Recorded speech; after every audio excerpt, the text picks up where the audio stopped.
बिस्मिल्लाहिर्रहमानिर्रहीम। अस्सलाम वालेकुम मेरे प्यारे दोस्तों। आज मैं आपको दज्जाल की हकीकत बताने जा रही हूँ। शायद आप में से बहुत से लोग ऐसे होंगे जो दज्जाल के बारे में जानते ही नहीं होंगे, जिनको ये पता ही नहीं है कि दज्जाल कौन है और कहाँ से आया है और वो कब निकलेगा और उसके आने की वजह क्या होगी। शायद मेरे बहन भाई नहीं जानते हैं, पर मैं आज आपको इस बारे में बताऊंगी कि दज्जाल क्या है।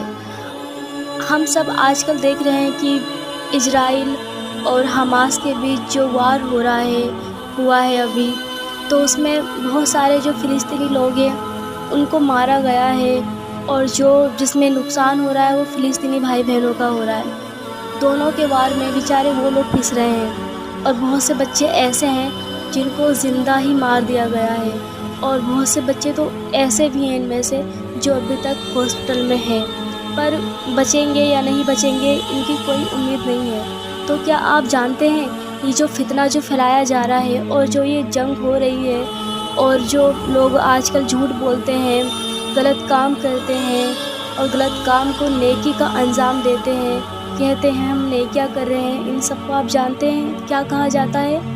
शायद आपको नहीं पता होगा। इन सब के बारे में मैं आज आपको बताने जा रही हूँ।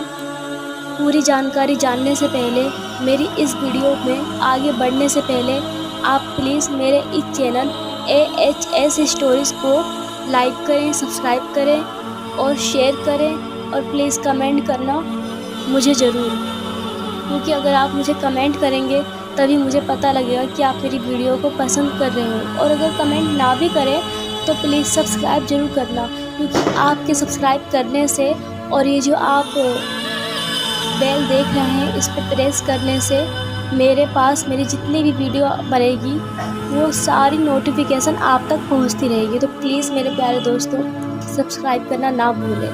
तो चलिए आगे बढ़ते हैं इस वीडियो में। बिस्मिल्लाहिर्रहमानिर्रहीम। चलिए शुरू करते हैं अल्लाह के नाम से जो बड़ा मेहरबान और बहुत रहम वाला है। आप जानते हैं कि इन सब चीज़ों का ज़िक्र जो अभी की दुनिया में हो रहा है, मार पिटाई, दंगे फसाद, गाली गलौज, और जो मेरी बहनें छोटे छोटे कपड़े पहन के डांस करती हैं, घूमती हैं, फिरती हैं, नाचती हैं, इन सबको इस्लाम के मज़हब में मंजूरी नहीं दी गई है। हमारा इस्लाम पर्दे में रहने की इजाज़त देता है, क्योंकि अगर लड़की और कोई भी लेडीज़ अगर पर्दे में रहती है तो वाकई वो बहुत खूबसूरत लगती है।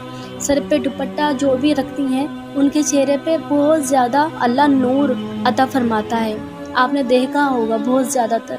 लेकिन इन सब चीज़ का जिक्र हमारे कुरान शरीफ में जो हम पढ़ते हैं, इन सब का जिक्र पहले से ही हो चुका है। जब हमारी कुरान शरीफ नाजिल हुई थी तो उन सब में ये सारी बातें पहले से ही लिख दी गई थी कि दुनिया में ये सारी चीज़ें होंगी, लेकिन बहुत से लोग नहीं जानते हैं। कुरान शरीफ तो पढ़ते हैं मेरे बहन भाई, लेकिन उनको कुरान शरीफ का तर्जुमा नहीं पता। अगर वो तर्जुमा पढ़े तो उनको सारी चीज़ें पता चल जाएगी। कुरान शरीफ में ये सारी चीज़ें पहले से ही लिख दी गई थी जो आज की दुनिया में हो रहा है और जो लोग बाग आजकल कर रहे हैं। इसी को कहा जाता है दज्जाल, और दज्जाल का मतलब ही फरेब, धोखाधड़ी, झूठ बोलना, ये सारी बातें दज्जाल ही है, जिसको काना दज्जाल कहा गया है। तो चलिए वीडियो बड़ी ना करते हुए मैं अब आगे शुरू करती हूँ। दज्जाल का कैद से निकलना भी क़यामत से पहले की 10 बड़ी निशानियों में से एक है। ये अपने साथ बहुत बड़े फितने व शुबहात लेकर आएगा, इसलिए आप सल्लल्लाहु अलैहि वसल्लम ने इसके बारे में उम्मत को खबरदार किया और डराया और फरमाया, अल्लाह की कसम क़यामत उस वक्त तक कायम नहीं होगी जब तक 30 झूठे ना जाहिर हो जाएं। उनमें से सबसे आखिरी काना दज्जाल होगा। दज्जाल औलाद आदम में से एक शख्स होगा जिसे अल्लाह कुछ ऐसी ताकतें अता करेगा जो उसके सिवा किसी इंसान को हासिल ना हुई होगी। उसे मिली ये ताकतें लोगों की आजमाइश के लिए होगी। वो ये दावा भी करेगा कि वही रब्बुल आलमीन है। उसकी बाईं आँख मिटी हुई होगी, यानी वो काना होगा। कुछ अहले इल्म के नज़दीक उसे मसीह इसलिए कहा गया है, वो सारी ज़मीन में घूमेगा व चलेगा और फिरेगा। دجال کا مطلب فریب ہے۔ احادیث کے مطابق اس کا کام دجل و فریب کرنا، بہانے بنانا، حقائق کو چھپانا اور بڑے بڑے جھوٹ بولنا ہوگا۔ وہ لوگوں سے اس پر ایمان لانے کو کہے گا۔ اس لیے نبی صلی اللہ علیہ وسلم نے اس کی پہچان بتاتے ہوئے فرمایا، دجال کانا ہے اور تمہارا رب کانا نہیں ہے، وہ ہر عیب سے پاک ہے۔ آپ صلی اللہ علیہ وسلم کے زمانے میں مدینہ میں ابن سید نام کا ایک یہودی لڑکا تھا۔ آپ صلی اللہ علیہ وسلم کو اس کے دجال ہونے کے بارے میں شک تھا، اس لیے ایک دفعہ آپ صلی اللہ علیہ وسلم نے اس سے فرمایا، کیا تو گواہی دیتا ہے کہ میں اللہ کا رسول ہوں؟ وہ آپ کی طرف دیکھ کر بولا، میں گواہی دیتا ہوں کہ آپ امیین ان پڑھ لوگوں کی طرف رسول بنا کر بھیجے گئے ہیں۔ پھر اس نے کہا کہ کیا آپ صلی اللہ علیہ وسلم گواہی دیتے ہیں کہ میں اللہ کا رسول ہوں؟ آپ صلی اللہ علیہ وسلم نے اس کی رسالت کا انکار کیا اور فرمایا، میں اللہ پر اور اس کے رسولوں پر ایمان لاتا ہوں۔